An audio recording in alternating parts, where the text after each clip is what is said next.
Bonjour à tous, bonjour à toutes et bienvenue sur ma chaîne.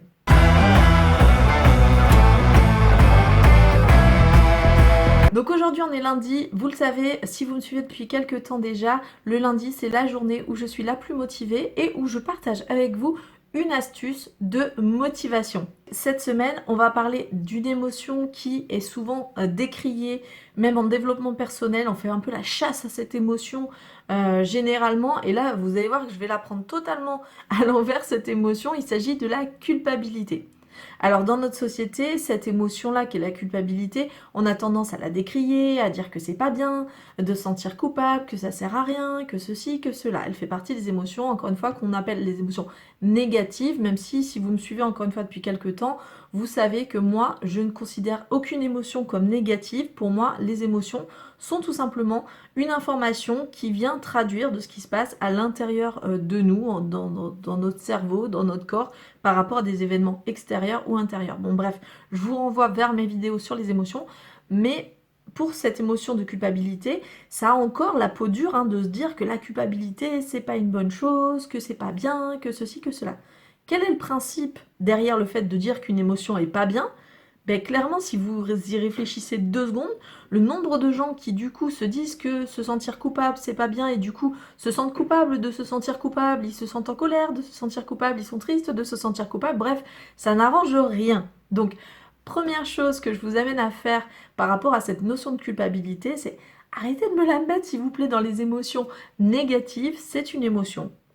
Elle traduit de ce qui se passe à l'intérieur de vous et on va voir exactement qu'est-ce qu'elle amène comme information qui est hyper intéressante pour vous.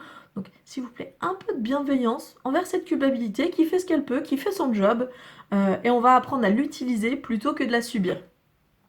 Ok, donc maintenant qu'on a dit ça, qu'on s'est réconcilié un petit peu avec le principe même de culpabilité, on va un peu voir finalement à quoi elle sert cette émotion, à quoi elle, quel est son rôle, quelle est sa fonction, comment elle fonctionne. Donc il faut savoir que la culpabilité, plutôt que de la fuir encore une fois, on va essayer de la décrypter.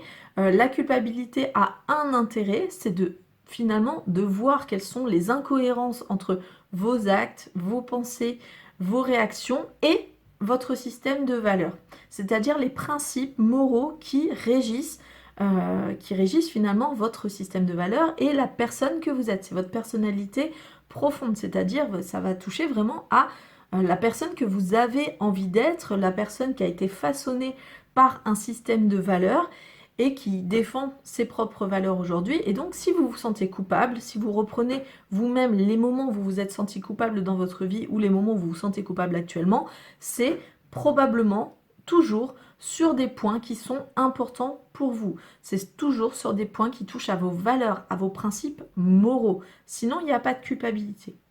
Alors bien évidemment, cette culpabilité, elle peut s'inscrire dans des principes moraux et des valeurs morales communément partagées ou qui sont en lien avec des lois, des règles, des choses comme ça, des principes éducatifs, parce que c'est à travers tous ces systèmes-là qu'on apprend à réguler son système de valeurs. L'éducation a une grande place dans les systèmes de valeurs et donc l'éducation a une grande place dans notre propre rapport à notre culpabilité. Donc première chose, déjà prenez l'information. Ok, quand je me sens coupable là, qu'est-ce que ça traduit de mes valeurs, des choses qui semblent être importantes pour moi? Première chose que je vous amène à faire aussi, c'est du coup à questionner votre système de valeurs. Est-ce que finalement je suis ok avec tout ce qui fait que je me rends coupable? Par exemple, si je me sens coupable je sais pas, de manger du chocolat parce que ça va me faire prendre du poids et ceci et cela, ok, est-ce que le fait d'être, je sais pas, si je rattache ça à la valeur santé par exemple, est-ce que la santé c'est quelque chose qui est important pour moi? Oui, non, à quel point? Si par exemple je me sens coupable, toujours, je peux prendre un même exemple parce qu'un même exemple peut servir à plusieurs valeurs morales. Si je me sens coupable de manger du chocolat parce que c'est pas bon écologiquement, parce qu'il y a énormément d'importations, qu'il y a pas mal de produits chimiques, parce que ceci, cela. Donc si j'ai le côté écologique, les valeurs écologiques qui viennent avec, eh ben par rapport à ça, est-ce que c'est un système de valeurs ou est-ce que ce sont des valeurs que je partage, que j'ai envie de partager, qui me sont propres et qui me semblent intéressantes par rapport à la personne que je suis. Donc vous voyez que avec toutes ces choses-là, On peut prendre un troisième exemple, hein. Par rapport à ce même truc de se sentir coupable par rapport au fait de manger du chocolat, ben peut-être que c'est par rapport au regard des autres, par exemple, ou au gaspillage d'argent.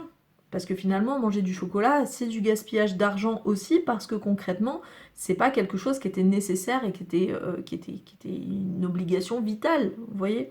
Alors qu'il y a des gens qui meurent de faim, alors que...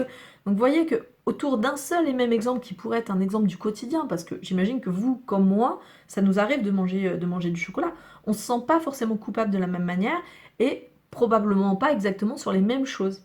Mais toutes ces valeurs-là auxquelles on a associé ce geste-là, ben, elles nous ont été transmises par notre éducation, la société dans laquelle on vit, par les médias, par bref, toutes les sources d'influence qui vont venir façonner, réguler nos systèmes de valeurs et qui vont faire que, ben, vu qu'on n'est pas toujours tous en contact avec les mêmes systèmes de valeurs de la même manière, et ben du coup on va construire chacun son système de valeurs.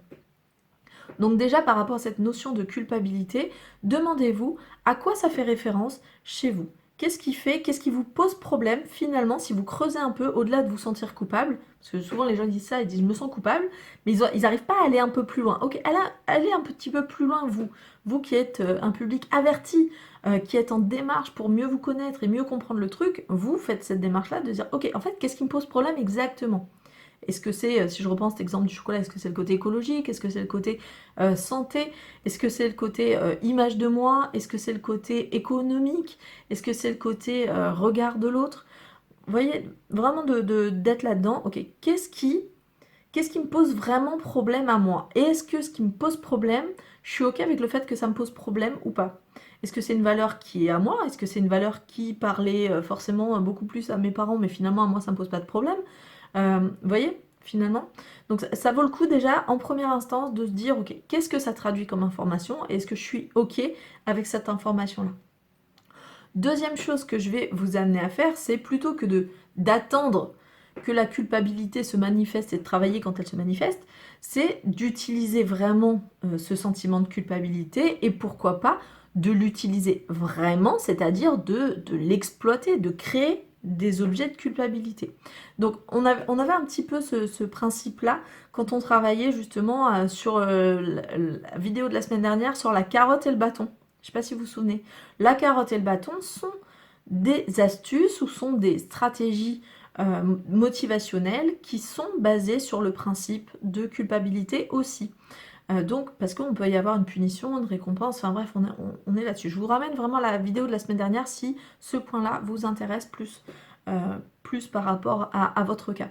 Mais en tout cas, le but, ça va être par exemple de je sais pas moi, par exemple, si pour vous, votre grand-mère, c'est la personne la plus importante pour vous dans votre vie, et que vous avez du mal à vous mettre au travail par rapport à une tâche que vous devez faire, je sais pas, de la compta, un examen à travailler, peu importe, vous n'arrivez pas à vous mettre dessus, vous êtes sur Netflix, sur ceci, sur cela, euh, ben, prenez la valeur qui est importante pour vous, donc par exemple, votre grand-mère. Alors, la grand-mère n'est pas une valeur en soi, mais elle est rattachée à des valeurs qui sont importantes pour vous. Donc, prenez votre grand-mère et dédicacez-lui votre séance de travail, par exemple, en disant, bon ben voilà, mamie, alors vous le dites pour vous, hein, vous le dites pas à elle, ça, on ne serait pas sur la même stratégie si vous lui disiez à elle. Donc dites-le pour vous, mamie, voilà, cette séance de travail, elle est pour toi. Elle est pour toi, vraiment. Et en fait, ça va jouer, ça va activer un petit peu le côté attachement, ça va activer le sens que vous allez donner à votre action, donc ça va augmenter le sens que vous donnez à l'action, et vous le savez, quand on augmente le sens qu'on donne dans ces actes, il est beaucoup plus facile de faire l'acte, et en plus, vu que c'est un enjeu émotionnel qui va être rattaché à des valeurs, et ben ça va venir activer de la bonne manière votre motivation par la culpabilité, parce que du coup, si à un moment donné, vous allez vous arrêter, il y a votre culpabilité qui va dire, mais attends, tu l'aimes ou pas ta grand-mère? Tu te rappelles que tu avais fait ça pour elle? Et du coup, ça va venir vous ramener un petit peu dans le droit chemin. Ça va vraiment vous ramener sur votre objectif. Pas forcément le droit chemin, parce que en fait, c'est le droit chemin que vous aurez décidé être le droit chemin. Moi, je suis pas là ici pour vous dire si c'est bien, pas bien. C'est à vous de le décider. C'est vraiment très important pour moi. Chacun fait ce qu'il veut. Mais en tout cas, si vous voulez utiliser votre principe de culpabilité, utilisez-le vraiment. C'est-à-dire, utilisez-le comme un garde-fou qui vous permet de maintenir, soit d'enclencher le mouvement, soit de maintenir votre motivation par rapport à une tâche à effectuer. Et ça va être très intéressant du moment où vous en avez conscience. Alors, je le répéterai jamais assez, c'est important de se connaître et au plus vous allez vous connaître et connaître vos réactions et votre fonctionnement, au plus vous allez pouvoir l'utiliser pour pouvoir justement aller beaucoup plus loin. Et à un moment donné, vous pourrez tellement bien utiliser même cette émotion de culpabilité qui, encore une fois, est décriée. On a tendance à dire la culpabilité, ça sert à rien, hop, poubelle. Mais n'en faites rien, c'est une émotion. Elle est hyper intéressante parce qu'elle parle de vos valeurs. Vous allez apprendre à la décrypter, vous allez apprendre à l'utiliser et à un moment donné, ça sera une ressource supplémentaire plutôt que d'être un truc qui vous tombe dessus comme ça et que vous subissez. Voilà, c'était la vidéo, j'espère qu'elle n'a pas été trop longue pour vous. Le but, ce sera vraiment, vous l'aurez compris, d'utiliser la culpabilité plus que de la subir. Ça sera vraiment très important et très intéressant pour vous. Alors dites-moi dans les commentaires si ce principe vous parle, si vous avez des questions par rapport à quelles sont les techniques que vous pouvez mettre en place en lien avec la culpabilité. Dites-moi aussi dans les commentaires si vous êtes plutôt dans le paradigme de subir votre culpabilité plutôt que de l'utiliser comme un levier motivationnel ou un frein aussi pour ne pas faire des actions que vous ne voulez pas faire et qui sont plus en accord avec la personne que vous êtes. Donc n'hésitez pas à me dire. Encore une fois, aucune stratégie n'est valable dans tous les cas. Le but, c'est que vous ayez un certain nombre d'outils que vous allez pouvoir utiliser dans certaines circonstances. Vous voyez que là, par exemple, pour la séance de travail, la culpabilité, ça marche nickel.